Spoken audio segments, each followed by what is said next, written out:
Hello, welcome to my channel. My name is Allison and I make cleaning and lifestyle videos every week. Make sure you hit the subscribe button down below so you don't miss any content.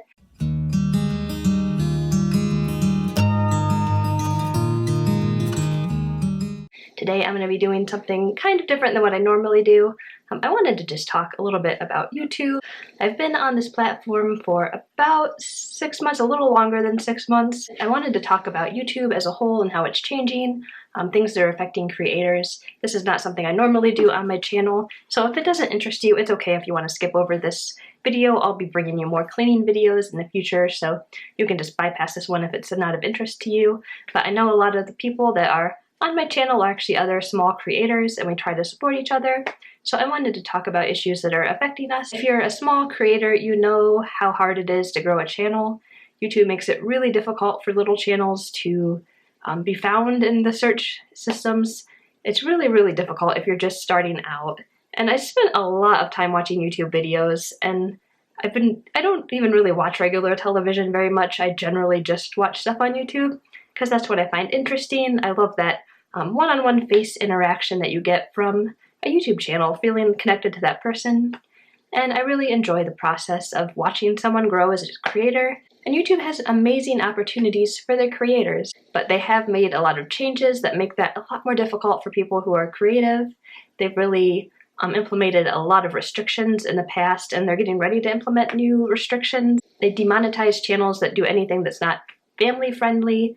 Basically, those creators don't get paid if they're using profanity, certain words, or things that are not user-friendly to advertisers, which I understand because YouTube is a business and they need to keep their advertisers happy. But it does really limit people's creativity, and that can be really frustrating if you're a creative person to feel like you have limits put on the art that you're making.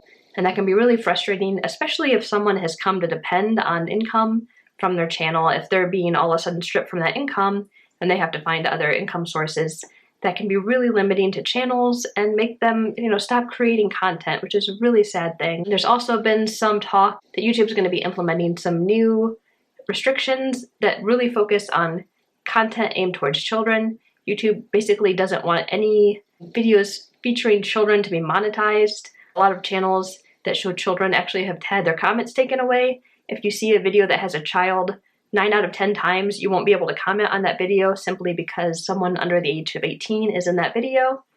And that's something you can see happening now, and that's going to get more noticeable over time as they take more content away. And in the future, there's talk on here that they're going to also restrict channels that advertise towards children. So anything that shows things that look appealing to children, things that review toys or show bright colored things, anything that could be child-based is going to basically be demonetized, or at the very least have their comments taken away. And I understand where YouTube is coming from, because YouTube is a business and they have to protect children. They have to. They're going to get sued if they don't, so they have to really implement protections that they haven't had in the past. And there have been a lot of bad situations where children have been preyed on, and that is horrible, and we need to do everything we can to stop that.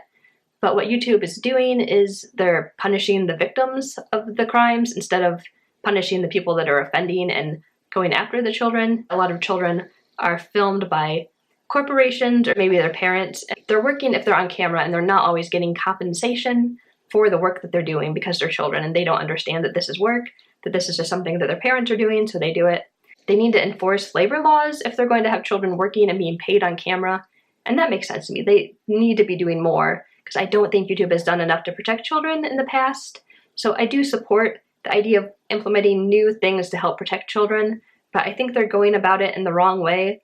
There are a lot of channels that do things that would be appealing to children that aren't actually intended for children. There are a lot of channels that are video game channels, but adults play video games. That doesn't mean we should ban all video game channels because children watch them. So they really need to be, I guess, smarter on what they're doing if they don't want to restrict their creators.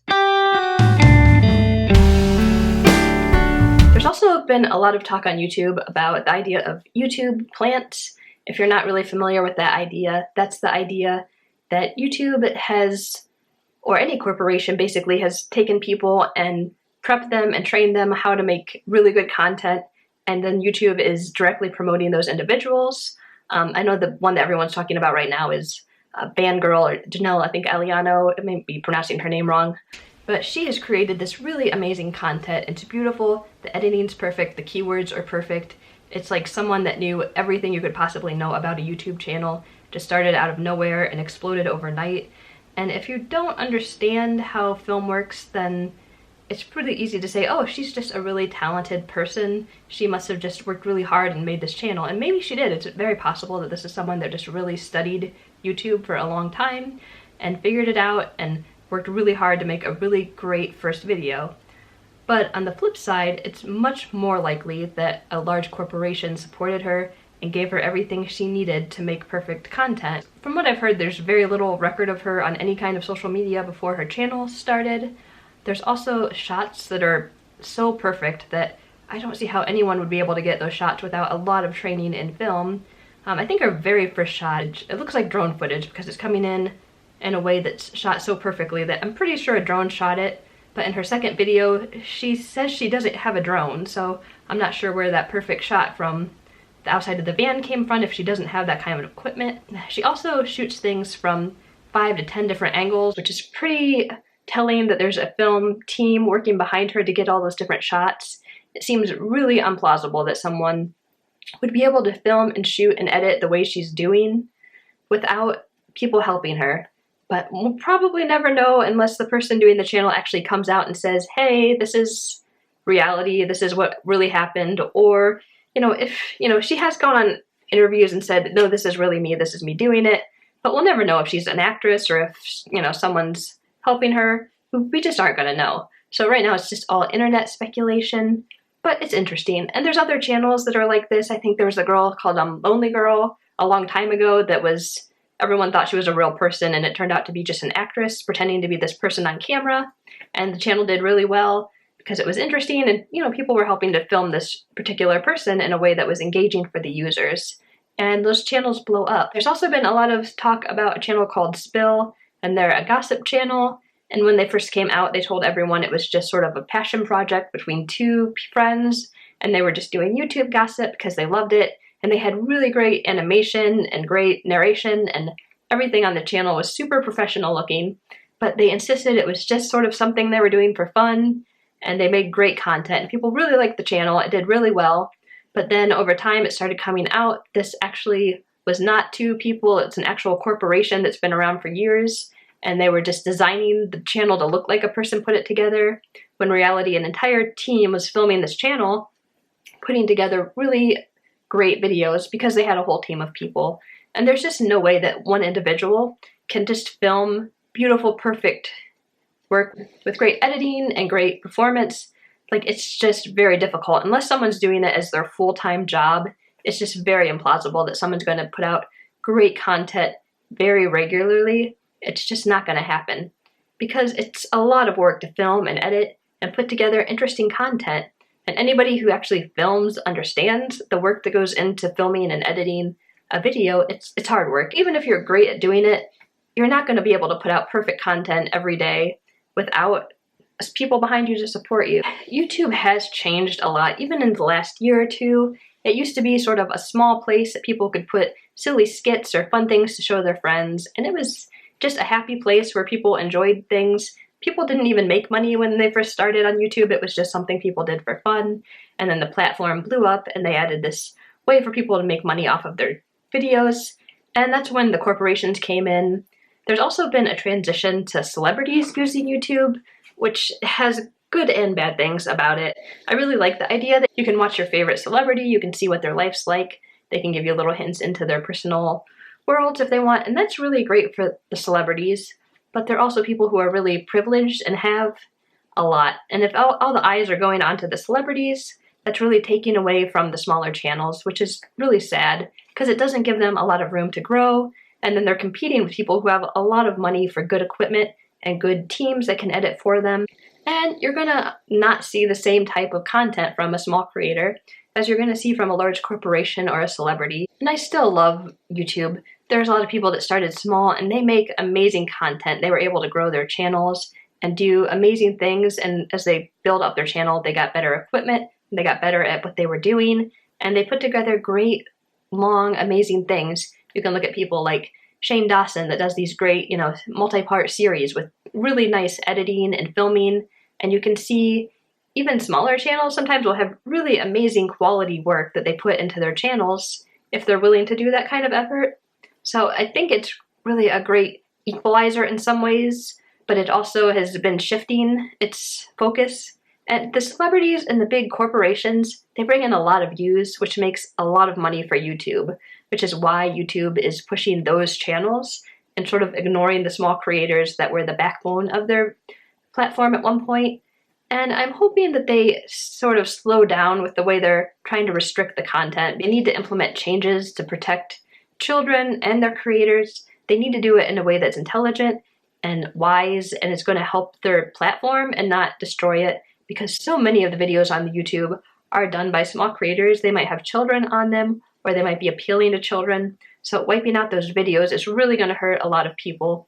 I'm really hoping that there's a shift maybe in the leadership at YouTube. There's a thing, right now the algorithm, nobody really understands it. I don't think YouTube really even understands the algorithm.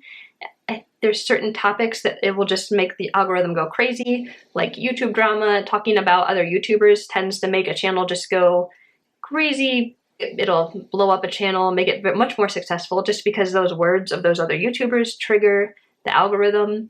And that might change tomorrow. It could be something different that blows up a channel. I've noticed a lot of channels that seem to blow up out of nowhere were channels that had maybe 1 or 2 videos years and years ago, and then they didn't post anything, and then they posted a video or a few videos, and then all of a sudden that channel just kind of blew up overnight.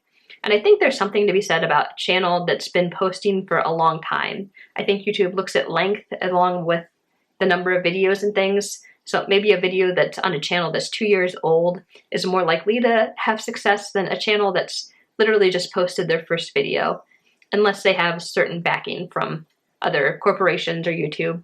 But I really think that there's so many factors that go into YouTube that it's impossible to really know what's going to do well and what's going to fall flat.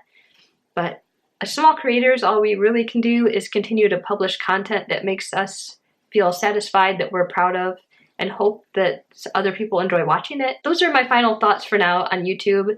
It's definitely been an interesting 6 months to watch my channel. There's been a lot of weird things where my channel will have like a video that does a lot better than other videos, and then the channel will kind of blow up for a minute and then it dies down, and then I get hardly any traffic, and then another video will kind of blow up.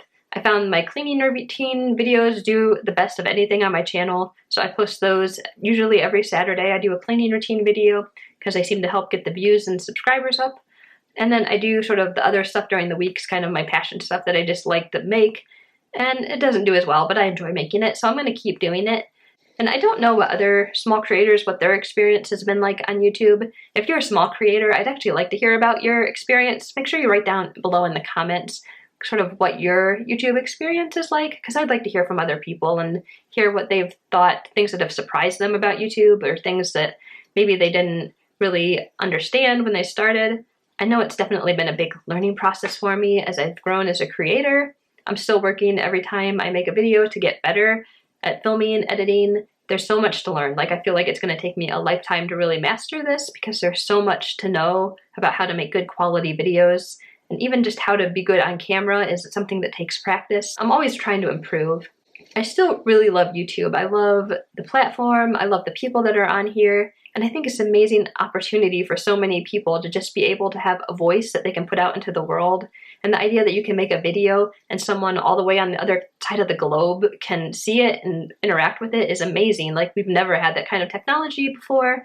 And I really appreciate the opportunity that we have doing this. So let me know what you think about YouTube. Do you like the new changes they're making? Do you think they're bad? They're good? I really want to know what you guys think as well. Thank you so much for coming by. I hope you all have a beautiful day today. Bye!